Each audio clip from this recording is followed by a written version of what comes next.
I mean, that is one of the more interesting things about Rumsfeld is the whole like note capturing thing, like did you guys see the Errol Morris documentary ever? No, I haven't. Oh, you really should. Have you, Matt? I had never heard of it, but before I came over, I read Peggy Noonan I remember reading it years ago, a review of Rumsfeld's book, and she tears into it. And one of the things she hates is the memo keeping, where she says, you can't really trust them because everybody knows now that memos are going to inform future historians. So people just jot them down, hoping that like they'll be proven right one day, and that's not necessarily a reflection of what they were thinking at the time. Well, what really struck me about it, and you see it in the documentary, is that he asks him about it, and he said like as a congressman early on, he just got into this habit of he had a dictaphone, always has a dictaphone with him, and he's constantly dictating his thoughts into them. And he says he would get them and then get them transcribed and then edit them and go through several sort of phases of this and then share it with staff, that this was his mode. I mean, it might be that he always had this vision of being a great man, was sort of preparing for that somehow. But the really wild thing about it is he claims it helps crystallize his thinking. And what's really wild is the way he talks to Errol Morris in the documentary. It's actually quite verbatim to some of the memos that he's done later. And you can see that kind of like his entire worldview has crystallized because of this process of constantly dictating his thoughts, constantly refining them. So I don't know, maybe it's a little speculative to say that his self-certainty is somehow tied to the fact that he has this habit of like jotting everything down and like getting his thoughts crystallized. But it occurred to me during the movie that that's part of what's going on. That's really interesting. And I wouldn't trust anyone who dictated notes or whatever. I mean, that is suspicious, I think. I mean, I don't know. It also occurred to me it's one of those like habits of insanely successful people, right? Or like successful writers. Someone who has like a very clear style and really knows one's argument really well. It's just practice thinking, practice writing it down. But I wonder if there's a downside to it, that it also makes you less flexible because you just sort of fall into your own echo chamber constantly and you're just, refining your arguments without any pushback. I mean, I like working out my arguments in written form. I'm not a big, so for example, I don't know if you guys know this, but some youngsters, a generation, the one after me. What are you? I guess I'm a geriatric millennial. Okay. That's what they're calling us, old millennials now. Yeah. So apparently these youngsters, what they do, and sometimes I'm on the receiving end of this for better or worse, I'll get a voice message. So instead of texting me or what, I guess what's the other? Calling? Well, calling I don't like. I really don't like it when people call me I talk to my parents on the phone and my brother on the phone. Otherwise, don't call me unless there's an emergency. Unless you're like dying on the street or someone is, Anyone dying on the street, call Shadi. But yeah, so they record themselves. Sometimes they're, maybe they're driving or for whatever reason they don't feel like texting. They'll record their own voice and then I'll listen to them speaking. Are you familiar with this? Yeah, like a voice memo is what you said. I mean, most people do voice to text, I feel like. They talk and then that transcribes it into text and then you get that. And then every now and then you'll get a follow-up text saying, hey, my bad. Because it'll end with like, I don't know, my boss does this all the time, or I'll get a message from him and it's a voice to text. And then the final 3 words are like, no, put that down. And then he'll say, sorry, I was talking to my 2-year-old or something. And then that also got added to the text. Yeah. Wait, but anyway, I don't know. What does this have? So to bring this back to Rumsfeld, yeah, I think people who like to reassemble words when they're writing, and so sometimes I'll be doing that. I'm working on, an article and revising it, and that's how I think more in terms of words on a page. I'm not someone who would be comfortable dictating, and I would be very, I think, self-conscious if I had to send a voice memo to someone because I'd feel like I'm recording it. I have to get it exactly right, and I won't necessarily have another chance, or I wouldn't want to waste time recording over and over, right? Where I think with writing, the process is more seamless and natural. and it works better with how my own mind works. You fret that much on texts? Like if you're sending a text to someone? No, when I'm When you're using writing my voice. No, I get it. But like if would you do what Matt was saying earlier? Just like dictate texts to people? Do you do that, text to speech? Is this what the kids are doing these days?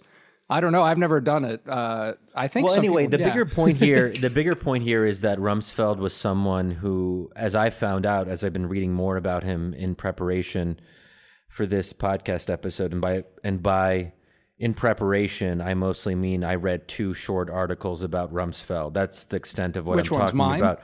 Well, yours was a little bit longer. It was 1,450 words. True. And the George Packer one, which I read very quickly before I came here, was about 600 words. So, yeah, I was surprised Packer was so short, quite frankly. yeah, and I think it worked quite well. But this is all to say I read a total of 2,000 words about Rumsfeld in preparation for this. So I'm really on my game tonight. I am ready to dive into this man's history. But what I did find out, and I would highly recommend, Damir's Friday essay came out a couple hours ago. It's definitely worth a read for those of you who are already subscribers. Check your email.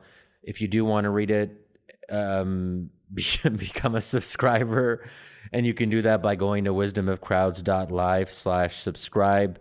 As you guys know, and I always feel like a little bit weird about like overhyping or kind of promoting the Friday essays too aggressively. That's just not my style. But I think we're doing some great stuff. I mean, I'm biased, but I think my essay last Friday was really good. It was really good. Did you get a lot of flack for that?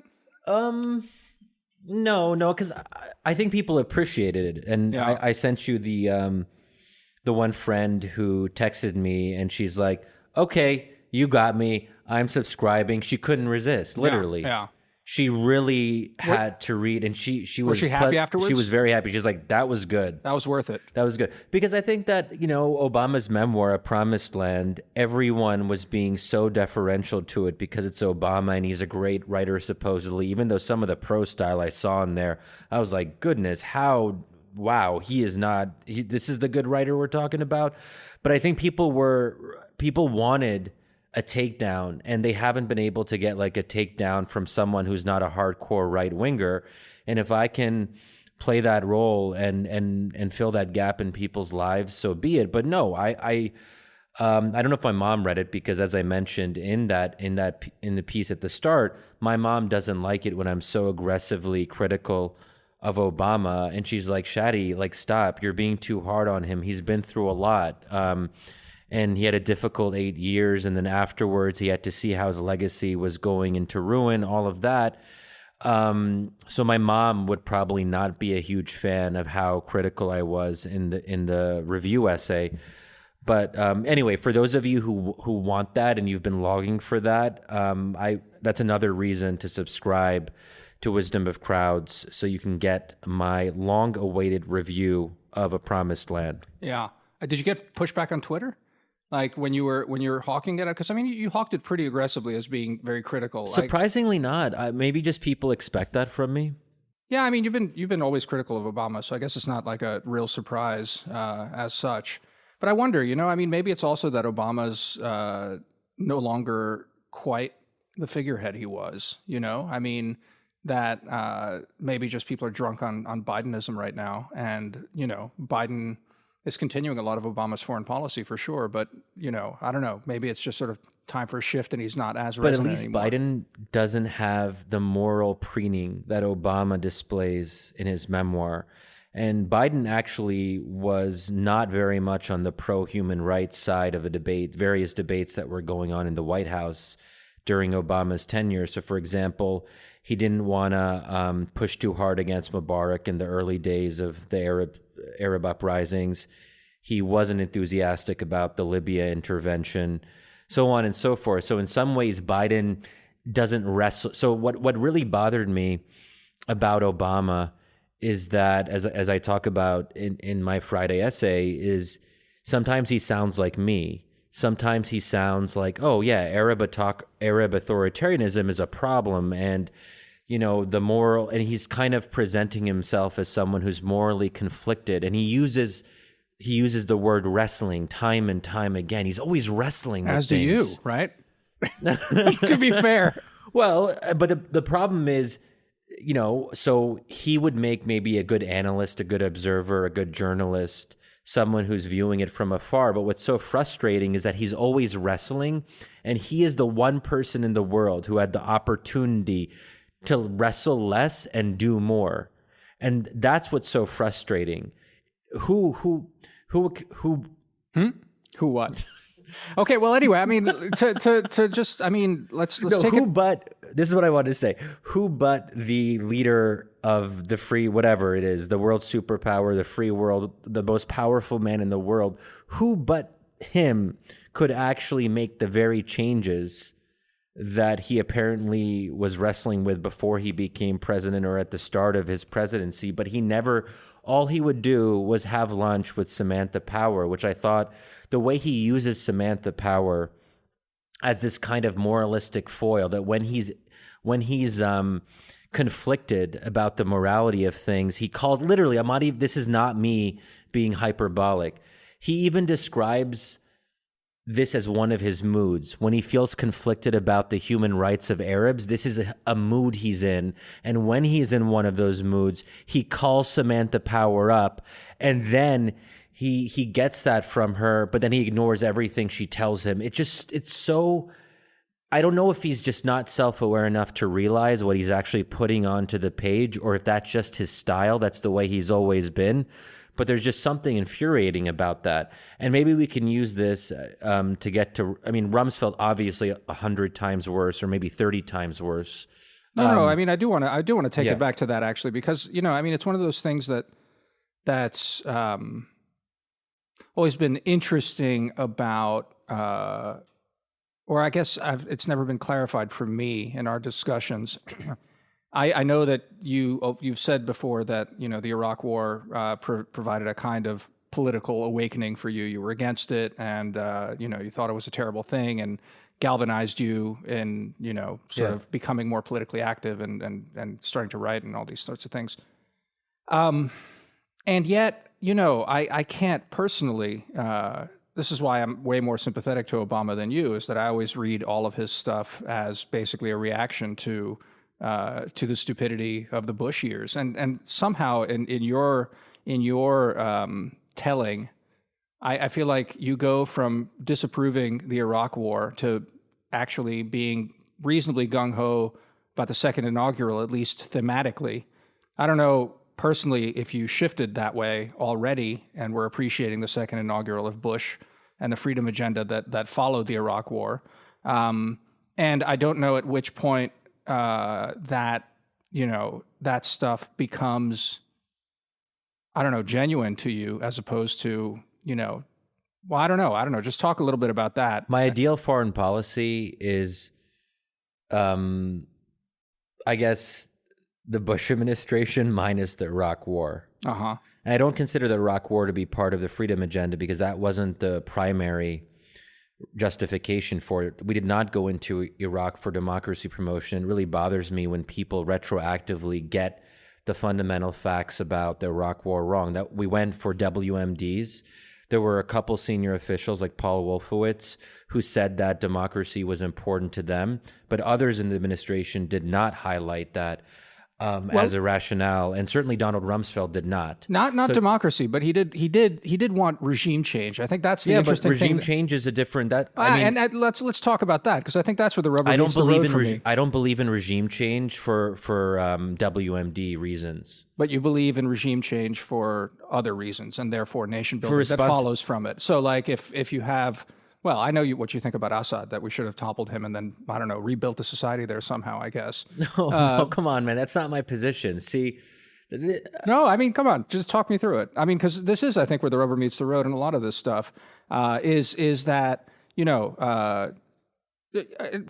we've had this is one of the running themes of this podcast going for years now. I think we can almost say years in plural, is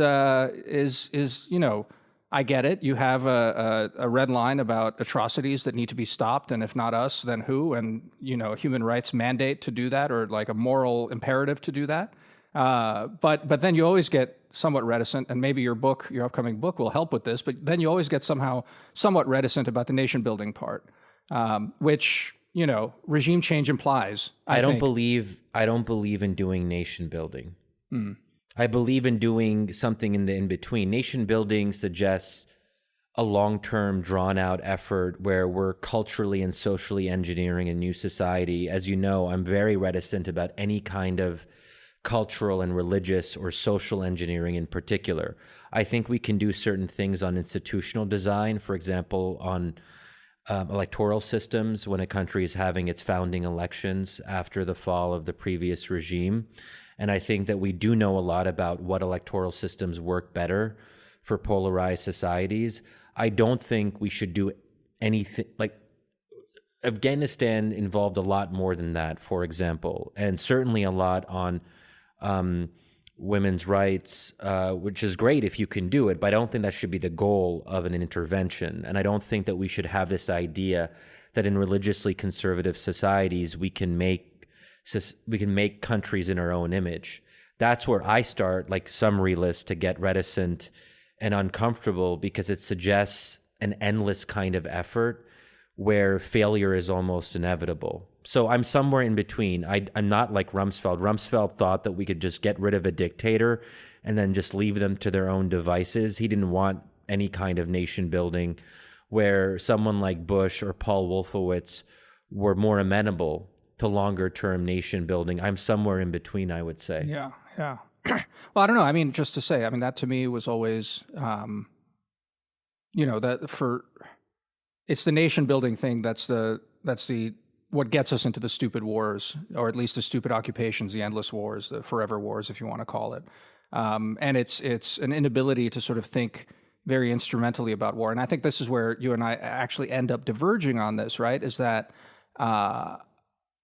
you're much more open to an intervention which you assume can then be cut short, or at least left to a less sort of, invasive role after the Libya. fact. Yeah. So Libya is an example of this. I think we could have done a lot more after Gaddafi's fall in terms of providing support to the new government and civil, stuff that is not necessarily incredibly expensive, but at least be somewhat involved. What happened is that Obama kind of wanted to wash his hands of Libya after he saw it going, in his perception, downhill. But even with our fairly minimalist nation-building posture after Gaddafi's fall, I still think that was better than the alternative, as longtime listeners will know, that knowing everything that I know now about Libya, I still think it was the right intervention because it stopped a mass killing. And something that could potentially been much worse if we had let Gaddafi march onto Benghazi.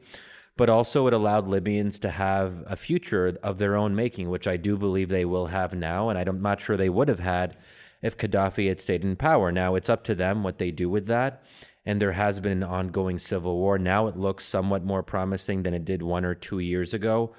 But there's no doubt in my mind, and I find it a little bit mind-boggling that so few people are willing to defend the NATO intervention against the Gaddafi regime. And they're like, oh my God, how can we defend this? It's so terrible. Look at everything that happened. I don't want to go into all the details of why I disagree with that narrative.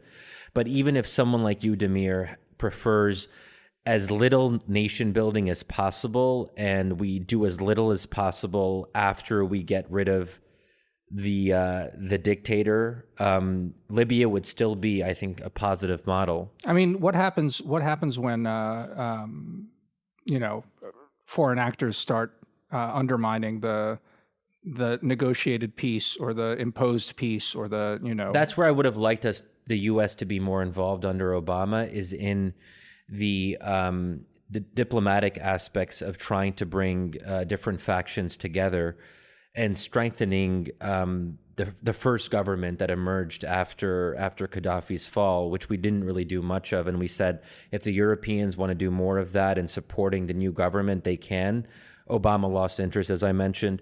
When it comes to proxies, jumping in and filling the vacuum, like the UAE, Egypt, Saudi Arabia, Qatar, and others. The fact of the matter is that those are all our allies.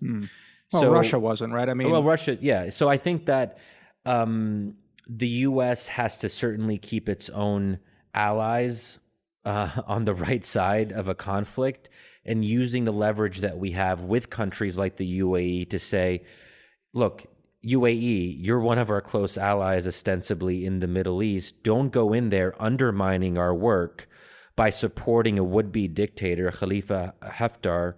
Incidentally, our man from Langley back in the day. Yeah. And which is a fun little detail. But he was living in Virginia, all of this. And Haftar was undermining the UN-approved government. So that there was an internationally recognized government, and our own allies were undermining that in real time, and we knew about it, and we did very little to dissuade them because, as is often the case, we don't use our leverage with our bad allies in the Middle East, even though these allies are very dependent on us for their very survival, the UAE, Saudi Arabia, Egypt, and so on.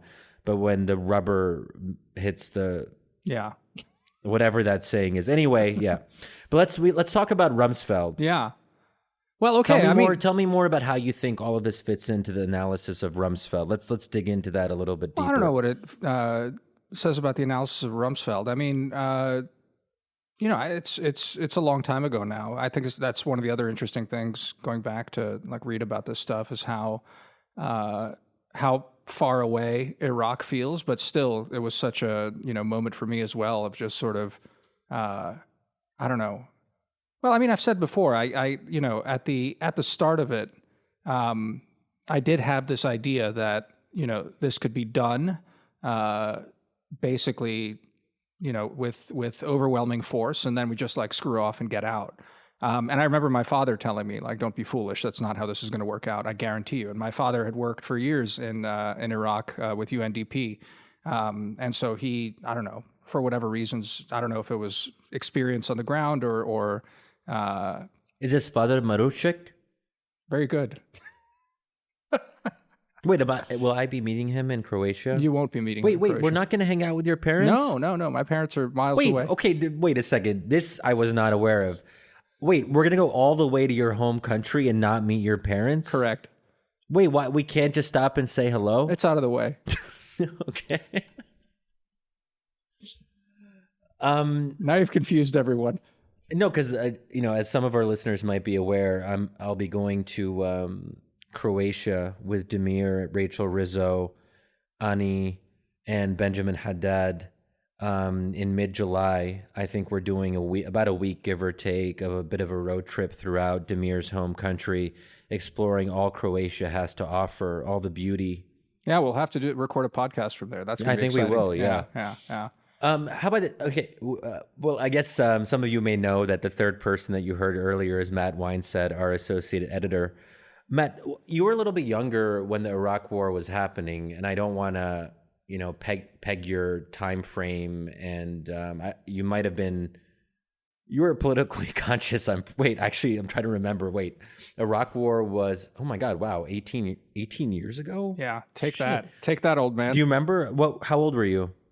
I was born in 94, so I was, 9? Oh my God. Take that. That is, that. Okay, that is crazy because there is this whole generation where Iraq and 9/11 were not formative for them. Correct. So you learned about the Iraq War well after the invasion happened in 2003. So when you were studying it, say, in college or getting more into reading and writing for different publications, I guess you had to engage with some of these topics. Tell us, how did you start perceiving the Iraq War? Yeah, I mean, 9/11 was formative in that it was one of my first memories. So I remember that happening. I don't remember the invading Iraq or anything. My first memory of Iraq was in 7th grade. We had a soldier come to my middle school classroom and talk about it. And all I remember then was that, I think that must have been like 2006, 07. And everybody just spoke of Iraq as the same way they spoke about Vietnam. This was in my suburban Northern Virginia public school. So 2006, people from what you recall, were already turning fully against the Iraq War. Yes. I mean, it was, so 07, 08 was my 7th and 8th grade. We had a middle school mock election, I remember, in 2008 that Obama won by 80-20 or some crazy margin. So and the teachers didn't talk about it, but like the students were aware of it. Everybody thought it was a disaster. Even the soldier came in and said like, yeah, we're making progress, but nobody thought it was, no one thought it was a good decision at that point. And like, we didn't know anything about Vietnam either, other than that it was a bad idea and that we were there for forever. What was your political affiliation in middle school in 2006? I mean, obviously now I think you self-identify as right of center, but then were you more of a lib? Definitely not. Oh, you were not. You weren't even a lib, despite the fact that the mock election, 80% of your fellow classmates were supporting this inspirational guy named Barack Obama, and you were able to resist. Well, there was a 20% there. Yeah. You know, it might have been more like 70-30. But the social pressure, I mean, there's probably a lot of pressure in that kind of environment to be on the right side of history, if you will. I mean, we didn't talk about it a whole lot, but I remember getting assigned the, make a campaign video for one of the candidates, and I made a pro-McCain video with Beautiful Day by U2 playing in the background. But no, I mean, we had Fox News on in my house every now and then. So when I did tune in, I'd see Bill O'Reilly on at 8 p.m. or something. And I think that informed how I generally viewed this. But I wasn't out there talking about it. It wasn't until, I don't know if you know Melvin Leffler. He's a professor of history and foreign affairs at UVA. And it wasn't until I had him that we actually studied the Iraq War. And what year would that have been in? This was 2015, 2016. Okay. And I think he's be defined as just an establishment Democrat or whatever, but he was actually working on a book. I don't think it's out yet, but a much more sympathetic look at the war, where obviously didn't think it was a good idea, but was kind of pushing back on the whole, they just lied us into war type of deal. I mean, he was talking about how, Condoleezza Rice and Paul Wolfowitz and Rumsfeld, I imagine, no one thought that, oh, let's lie to the American people and go in. It was, we have been shaken by 9/11 and we need to do whatever is possible to make sure this doesn't happen again. And we think toppling Saddam will help protect us. So, I mean, that made me much more, I'm not going to defend the Iraq War decision, but I also don't like the, blood for oil. It was a fraud, or that Twitter thread one of you boosted the other day making fun of it about the Straussian reading of the whole the thing. neocon thing. Yeah. Yeah, look, I mean, but I guess so coming up conservative, and so you're faced with classmates who are roundly criticizing the war. You have your doubts. You watch Fox News at home. You get some of that. You're more sympathetic. But now you're in the world. You're on your own. You're an independent thinker. How does it look to you now? Basically, looking back, how much do your conservative priors still make your back go up when people shit on it? And how much are you or how much do you even downplay the significance of it in general? I mean, I still harbor a lot of goodwill toward George Bush and the Bush family because I think they're good people generally. So I'm a little bit defensive in that I don't think I'd do much better than Jeb Bush did in 2015 when someone asked him the question, would you go back in again? And he was kind of flailed around. I didn't know how to answer it. I mean, obviously you probably don't want to go back in, but we also have no idea what the counterfactual would be. We don't know what a Middle East with Saddam still there would be doing. Just to say, though, the big strike against Jeb there was that he wasn't ready for that question. Right. That's why he deserved to lose, not because he answered it wrong. Well, yeah, and because it took him 5 debates to stand up to Trump on the debate stage, I think. But no, I mean, if we could go back now, obviously do not invade Iraq, but I'm still broadly sympathetic I'm more sympathetic to the Bush agenda in different ways than the Trump agenda. Sure. The Bush agenda more broadly, but not that specific part of the Bush agenda. I mean, I get that you have some sympathies towards Bush more broadly, compassionate conservatism, other aspects of his maybe domestic policy. But on the Iraq War specifically, why wouldn't you be more firmly against it? And kind of cordoning that off when we look at the Bush legacy, saying, sort of as I did, the freedom agenda minus the Iraq War would be a pretty good Middle East policy in my view. Mm-hmm. Are you willing to cordon it off to that same extent, or you think that's a little bit too critical? I mean, knowing what we know now, I would not. Ideally, Bush never would have invaded Iraq. He would have handled Katrina better. A million different things could have gone differently. But I mean, the bigger thing is, if it was sold differently as a war of, look, we're going to be in there for a while and we're going to stay there for a while and we're going to rebuild it and it will all be worth it in the end, I still think that would have gone better than the kind of schizophrenic reaction between the Rumsfeld side and then was it the Powell side, who Rumsfeld wanted the short war and a light army, and the other side wanted much more troops. And the American people, this is at least my impression growing up, and the impression I still get now when I talk to people, was if it was sold as, look, we stayed in Japan and Germany for decades and now they're our best friends. If it was sold as that type of war, I think it would have gone better than we're going to go in and topple Saddam and then we can't find the WMDs. And then why are we still there 4 years later? That was always doomed to fail. I mean, just a counter to that, and we can dig into that some more, but like the counter to that is that Afghanistan was never sold as a false bill of goods. Nation building was tried for 20 years and now we're out. So we don't have the staying power. I'm not sure that, you can sell that. I've heard that argument a lot, right? That just invoke Japan and Germany and Korea, and then it's like, woohoo, the American people are on board. I think the missing ingredients to Cold War there, like without also Japan and Germany were more important because correct. Well, Cold War is the importance, though, right? Partly is the whole struggle. Well, we also wanted to make sure that we didn't have a repeat of Japanese or German nationalism, and we wanted them to be constructive actors in the international community. That was a vital interest. I think it's understandable that we would do our best to help put Germany and Japan on a better path. I don't think you'd quite make the same argument that Iraq or Afghanistan were as central. You could argue that in 2002, though, I think, where you think the global war on terror is going to take on the twilight struggle that the Cold War did. And it'd be much easier to say then, look, we're going to be on a 15-year mission to make these into stable allied countries. You can't do that now. And maybe it never would have worked, but we also didn't. I mean, Afghanistan, that's all. I mean, you guys are the foreign policy experts. I'm kind of a dilettante about this, but I mean, Afghanistan, we've never had the overwhelming I suppose, presence. Look, it's like communism. It's never been tried in practice, and it's just like, if we really put our backs into it, maybe it'll really work this time. Okay, well, more importantly for the conservatism part of it, I think one of the tragedies, if someone is a conservative, is that Iraq and its legacy tainted what might have otherwise been a promising path for the Republican Party. If you wanted compassionate conservatism and this, Bush did have some interesting ideas on domestic policy, No Child Left Behind, so on and so forth. A lot of that was undermined in the conservative mind because of the other failures, including the Iraq War. And that's one reason that Donald Trump was able to ascend, by saying, look at these old Republicans who fucked everything up and then brought us into Iraq. And he was able to basically associate that with the whole Bush legacy, not just on foreign policy, but also more broadly. That, to me, if I was a conservative, would be a tragedy. For me, as a democracy promotion person, that's also what I would argue, that Iraq War unfortunately undermined things that I hold dear.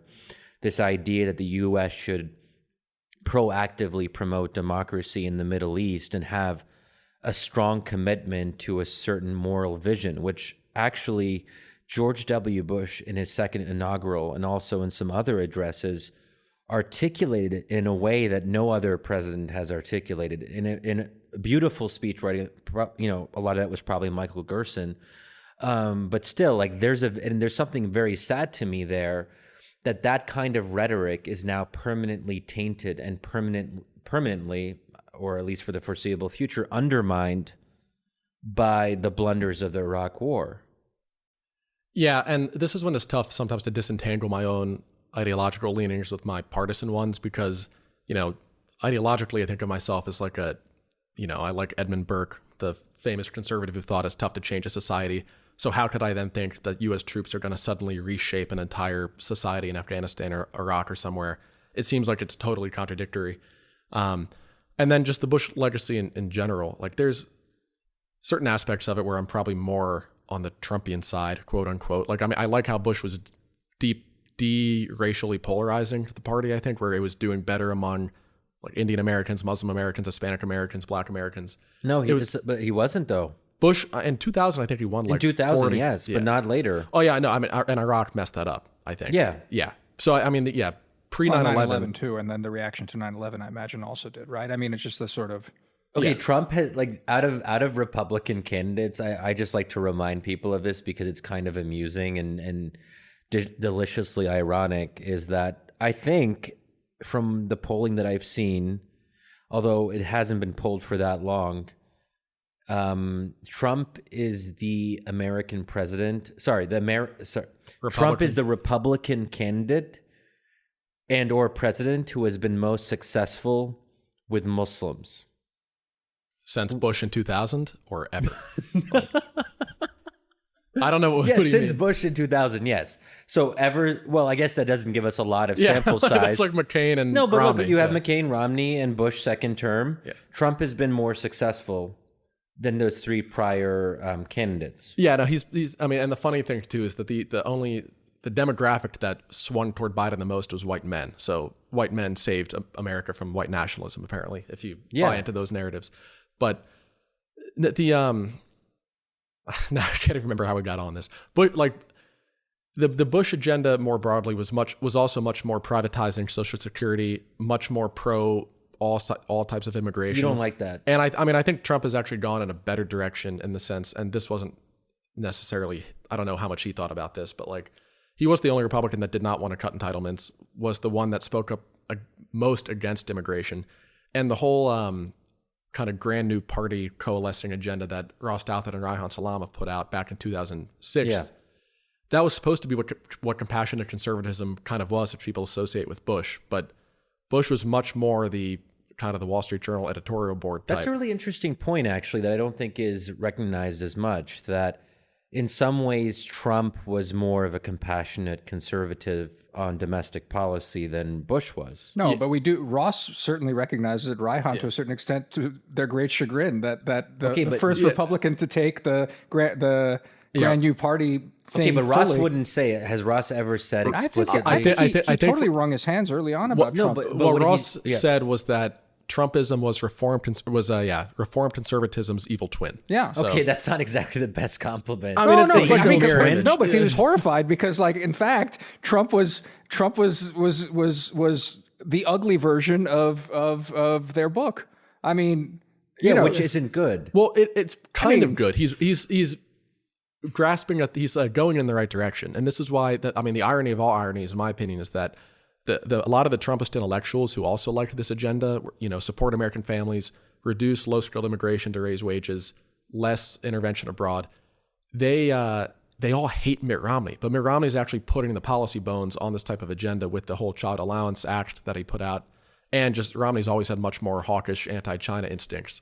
So I've always been more of a Romney guy than anyone, I guess. That's interesting. And now I feel validated because Romney's kind of backing away from the super Paul Ryan-infused agenda of 2012 and going in this more compassionate, conservative, whatever you want to call it. But you think it also matters that someone or someone's family are good. So what you said about Bush and his family, they're good people, which I think is interesting because I think there's an open question to what extent being good or moral on an individual level leads you towards good policies, whether in international affairs or at home. And I would argue, and I have argued actually before, so this is not just me talking on the podcast, that in the broader sweep of history, Bush would have been the more destructive president over Donald Trump, primarily because of the Iraq War. The Iraq War's first, second, and third order effects are so much more far-reaching than anything Trump did on foreign policy, even though Trump on foreign policy was almost the opposite of George W. I like that George W. Bush believed that Arabs and Muslims could actually, they had a right to live in democratic societies and they deserved to live in democratic societies. Trump doesn't believe any of that. He doesn't give a shit whether Arabs or Muslims live in any kind of society. But despite the fact that I'm so much more aligned with George W. Bush on his basic aspirations for other cultures and peoples and religions, I ultimately think Bush was the more destructive president. Yeah, I mean, I think the better way to think of it is 2001 to 2008 were more destructive for America and the world than 2016 through 2020. Yes. But that's also a function of just what happened in those years, not necessarily in Bush's control. I mean, we don't know what Trump would have done if he was president in those 8 years and how much better or worse he would have handled 9/11 or Katrina. Or the Great Recession. But I mean, it's not just like things happen, people react, right? I mean, it is to a certain extent that a certain vision that Shadi bemoans, and I actually am less worried about, was in fact discredited on the merits, though, because it's not that. Sorry, which vision? The very broadly put, the confluence of a certain kind of self-certainty about American supremacy that that was sort of wedded to, I think, a simplistic way of looking at the world about how regimes and societies work. Just coupled with that kind of post-Cold War self-certainty about the possibility of improving the world. And I know this is ultimately, you and I also argue about this, about the possibility of improving the world. I think that's one of the most disastrous elements of sort of American approaches to the world, and why I am sympathetic to Obama, and why I've never been sympathetic to Sam Power. And so while I haven't read the memoir, I found that part of your essay most delicious, when he would call her up and just sort of like use her as a balm on his chapped soul. I love that. That's freaking delicious. I was going to say earlier, the subset of our listeners who think Shadi is a closet Republican just were loving that whole spiel about how much you hated the memoir, because he sounded just like us. Wait, you thought that sounded like a Republican? Yeah, just total. I mean, that's what everything Republicans always found the most grating about Obama was the moral preening that seemed to accompany. But that's not inherently Republican or conservative, is it? You would never hear someone on MSNBC complain about Obama's moral preening. You would hear them talk about how a thrill went up their leg when they heard him give a stump speech. That's interesting, but is that intrinsic? That's just partisan, I think. Yeah. Yeah. I mean, going back to what you said earlier about, is it important for them to be good people? I've got no idea how like the Bushes or the Trumps treat wait staff or something, but I think it is important how the type of behavior, whether good or bad, they model toward other people.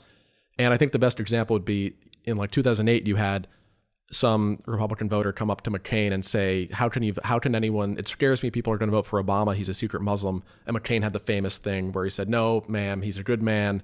Whether win or lose. Whereas Trump gets in front of a crowd of people and says, oh, there's some journalists out there. If anyone beats them up, I'll pay her legal bills or something. Yeah, and McCain was like, no, Obama's not a Muslim. He's a good family man, unlike those Muslims. You remember there was another great McCain moment where what was it? I forget what it was. That man, that one. Remember that when he was saying something? He's like, and I think it had to do with taxes or something like that. It's like, and you know who voted for that? That one. And then really? I don't remember that. Okay. He referred to Obama as that one? That one. Forget about the inelegant phrasings. The point is the intent. I'm just messing around. I take your point. Yeah. McCain, and as someone who was a McCain fan. Right. McCain's your man. No, he's not. I wouldn't go that far. Why not? Okay, now why not? Okay, I know why McCain's not my man. I'm very clear on that. Not on domestic policy. All of his instincts in foreign policy. All of his instincts on foreign policy are like exactly, of all the defeats in the last few years, more so than the defeat of Trump, I was glad that McCain lost. Okay, I think that McCain had a certain kind of moral clarity on foreign policy. Disastrous. Okay, well, there you go. I don't like what he did. I think one of his legacies, unfortunately, I'm sure, and I'm almost certain that he regretted this. I'm pretty sure he even maybe made some allusions to it about Sarah Palin. And you could tell he was never on board with his own decision, that he almost immediately regretted. People convinced him, including, I don't know, Bill Kristol or something. I can't even... Steve Schmidt, the guy that's the Steve big Schmidt's Lincoln terrible. Project. Yeah, oh my God, he's the Lincoln Project. I'm pretty sure he was the one that pushed Palin on. Yeah, that's true, Steve Schmidt, but also Bill Kristol. Everyone fell in line on that, but yeah, go on. Everyone got to talk about tingles up their legs. Good anyway, Lord. We don't have to... I feel like McCain... There was in his spine, in his heart, in different body parts. He was a good man. And he actually cared. He, at some very fundamental, maybe non-nuanced, not very intellectual level, believed that democracy was good and that American power should be wielded in the service of the things that we believe. Yeah, I mean, I don't argue. He supported the Iraq War. So this is where I part ways with the neoconservatives. Is I'm much more suspicious about the use of hard power in a kind of uncritical way. I don't love, and this is where I probably overlap a little bit more with some of the Quincy people in a sort of weird way. I'm weird. I'm sort of right in between the Quincy people and the neoconservatives. And the AEI people. I mean, that's pretty. boys. That's like saying you're between like East and West. Say you're between like. Well, yes, that is what I'm saying. I am between East and West in this regard. Why is that? I'm saying like it's like I find myself politically somewhere between the Nazis and Stalin. Like, oh, I am so torn. They're not that different, Damir. Yeah. Well, that is true. There's the horseshoe thing. That anyway, is interesting. Yes. I'm just saying Quincy and the neocons. They're not to be horseshoe. fair, they are all Americans. I don't think it is comparable to Nazis and who? Stalin. Oh, Nazis and Stalin. Yeah, that's different. These are all Americans. I'm just saying they're pretty far apart. And you're saying like you're squeezed tight between Quincy and the neocons. It's absurd. There's a big gap between Quincy and AEI. I'm pretty sure all of us exist between Quincy and the neoconservative FDD. Shadi. That's all I'm saying. Don't wax too poetic about it. You all are more involved in the foreign policy realm. Do you all still think neocon is a useful label at all? Because it mattered so. in 2000 to 2005, I guess. But it could be. I think, unfortunately, it's become such a pejorative that it can't be used in a constructive way. I mean, I think that I have an understanding of neoconservatism, which is more nuanced. But once you bring up that word, people immediately have this idea, which I think is very incongruent with what it actually was in practice. Well, the problem is again, to just get back to Rumsfeld, is they lump Rumsfeld and Cheney as Rumsfeld wasn't a neoconservatives. neoconservative. It's not Thank you. neoconservatism. Exactly. It's just like It's nonsense. absurd. Yeah. He wasn't. He was just a hard nationalist. He was more of the John Bolton school. Yeah, I mean, to a certain extent, I saw Bolton was actually praising. He was one of the positive encomia for Rumsfeld. I didn't read it, but I saw. yeah, the but headline. Bolton wasn't a neocon either. He was just an incredibly course not. hawkish. Yeah. No, person. of course not. Being hawkish and loving U.S. hard power does not make you a neocon. See, the funny thing for me is that I'm actually, if I have any sort of project, it's in fact to have a non-stupid, forward-leaning, I guess, conservative foreign policy that's not tied to idealism ultimately, but is still forward-leaning. And I think there is a constituency to that. What does forward-leaning mean in this context? In which context? In the broad context So when you of said what I'm that you would talking about? want something, for Republicans to have something more forward-leaning. Yeah, for example, one that is not constantly reflexively isolationist. Certainly not. So Quincy and that stuff, I think, is but Quincy's is the not wrong. Republican or right-wing. I mean, a lot of the people and a lot of the stuff that sort of ends up going through there, I mean, is sort of approaching from this kind of like Cato right, if you will. Okay, but the people in question are mostly progressives They have a few. One guy Yes, wrote a Wertheim book is, like but a conservative anthology all about like the 1800s, like romantic conservatives or something. Who was that? Was it, I'll put That's it. Basevich probably. Basevich so is Basevich on the is right. like the honorary president or whatever. Yeah, I'll put it in the show notes. But I mean, Yeah. and like the Koch brothers fund it in addition to Soros, I think, right? That's Yeah, true. but Yeah. Soros barely funds it. I mean, it's mostly Koch money, and it's. I mean, look, whatever. Let's not quibble about the we right. should have Wertheim on the podcast. Yeah, sure. But the thing about what I'm getting at is it's kind of rescuing realism from what do they call it? From what do the Quincy people call themselves? Fucking Restraint. restraint. Yeah, rescuing realism from restraint is basically where I'm I don't coming believe from in on this. restraint.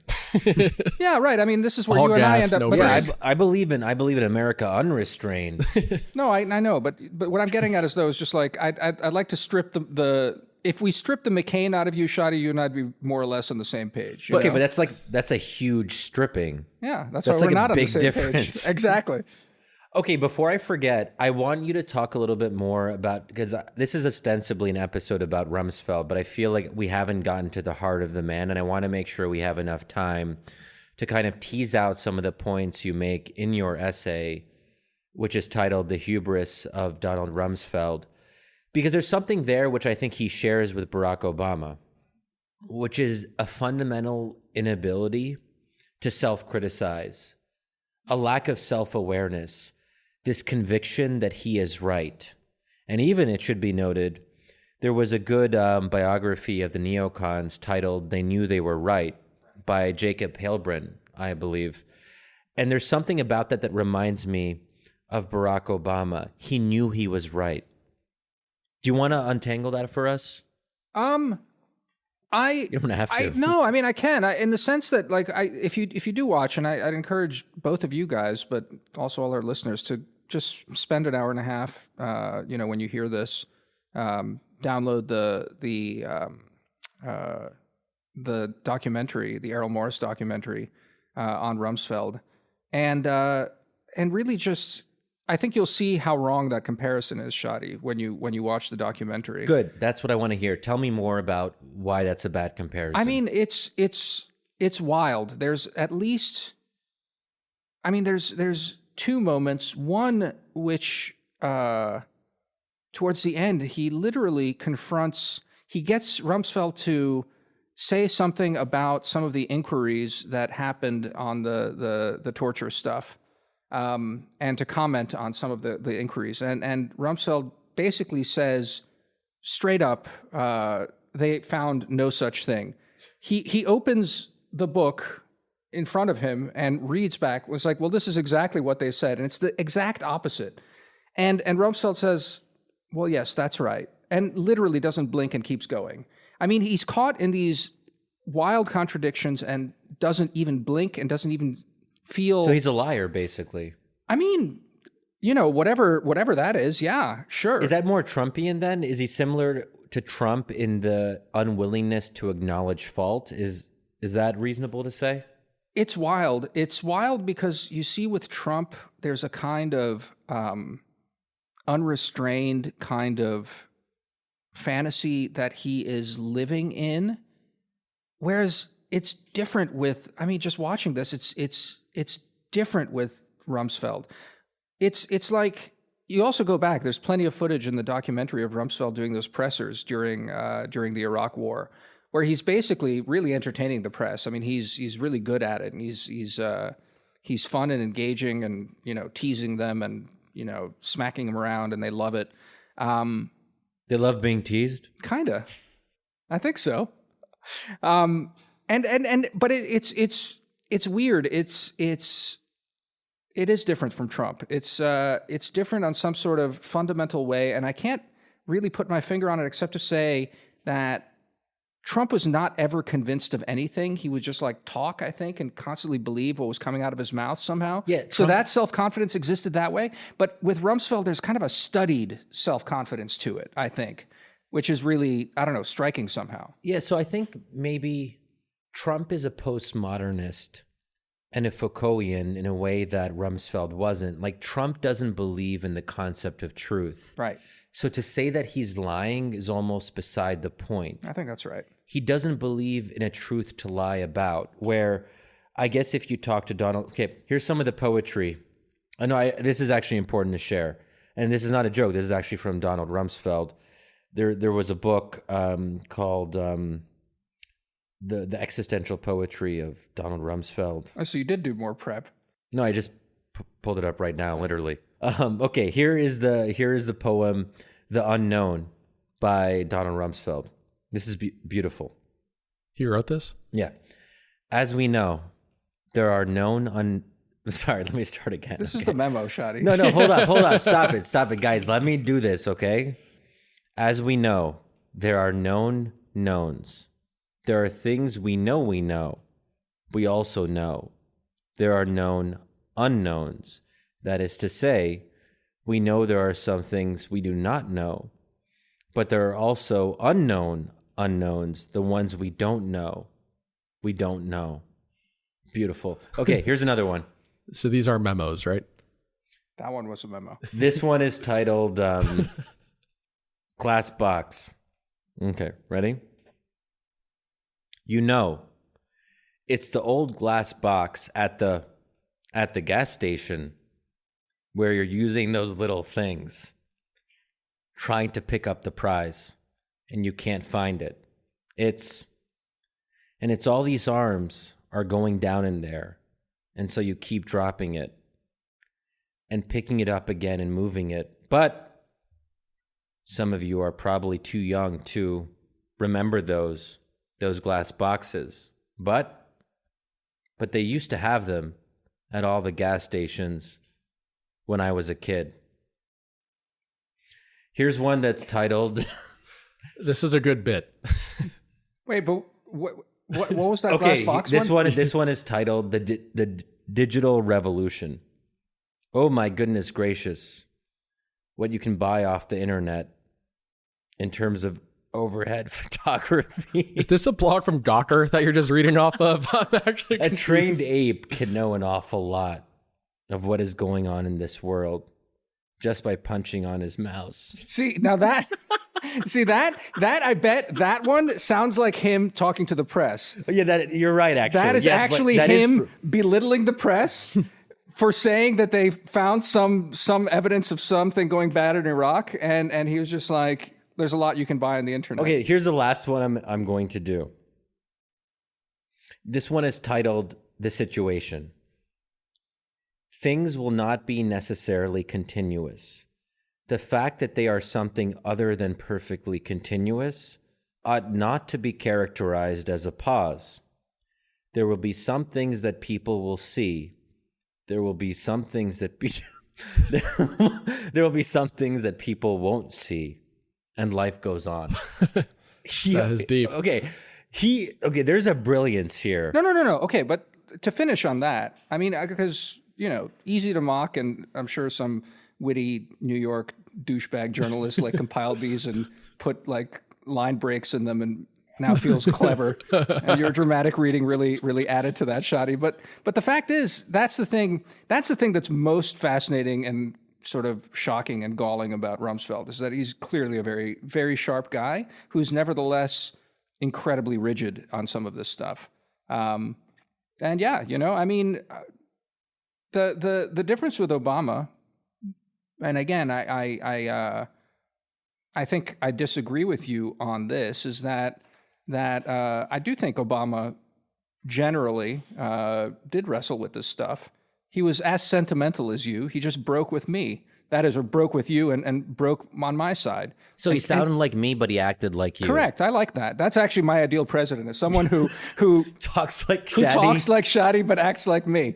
So in many ways, yeah, I've never shared your contempt for Obama. I think Obama made some bad calls. But here's the problem: strategically, but if not, there was a president who talked like me and acted like you, that would be very confusing to people, because it would be two different ways of approach. So I get what you mean, that we're friends, we have a podcast together, and maybe the best of both worlds. But actually, I think in some ways, it wouldn't actually work out all that well to have a president like that, because it would raise expectations only to kind of retreat to a much more modest, hard power acknowledging way of doing foreign policy. I feel like you have to choose. If anything, the opposite might be better, where they talk like Damir and they act like you. Because if you do it, that's a good point. If you do it the first way, you're going to have all these dissidents in other countries rise up, thinking the U.S. is going to support them.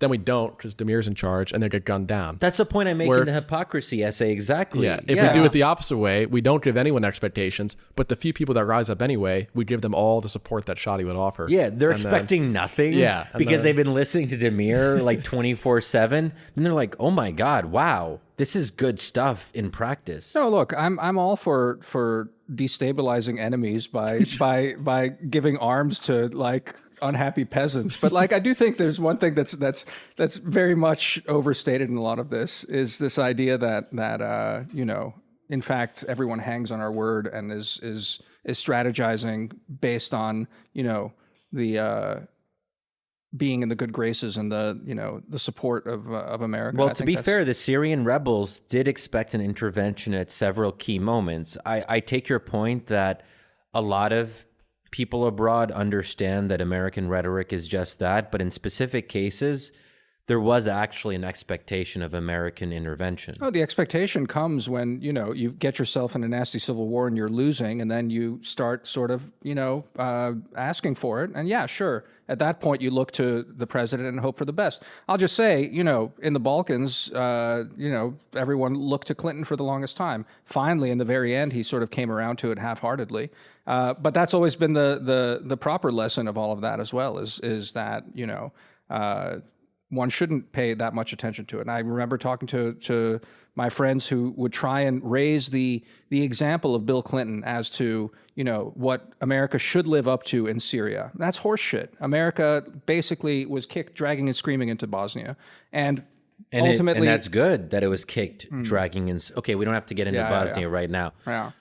Okay, well, maybe this is a good point. Okay, I do want to make sure we have time for a bonus episode because Damir and I have a dinner that we have to go to soon, but we do have time for a bonus episode. So this is a way, we'll literally do it right after we close now. So if you guys want to listen to me, Damir, and Matt actually saying things we probably shouldn't say publicly, this is another reason for you to subscribe. And we're doing some really cool stuff, and I don't want to get too excited about what we have in store for you guys. And this is not me trolling or whatever. We are actually giving a lot of thought as to how we can build wisdom of crowds and take it to the next level. And this has been in motion for some time. I think you guys are going to like more of what we're doing. I mean, the Friday essays are a big part of that. I mean, and we should actually give a lot of credit to Matt here. He's actually the one who proposed us doing a weekly Friday essay. And I have to say, being forced to write every other week about something has been really helpful.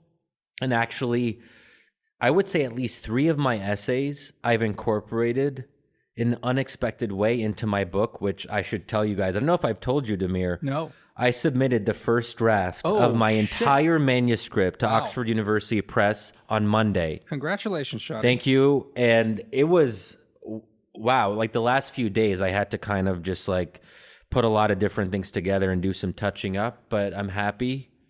Does Wisdom of Crowds and Damir and I possibly get a shout out in the acknowledgments? Oh my God, for sure. Yeah. We'll hold you to that. All right. Okay. Thanks, guys, for joining us, and stay tuned for a bonus episode, which we will be about to record pretty much right now as we speak. Now.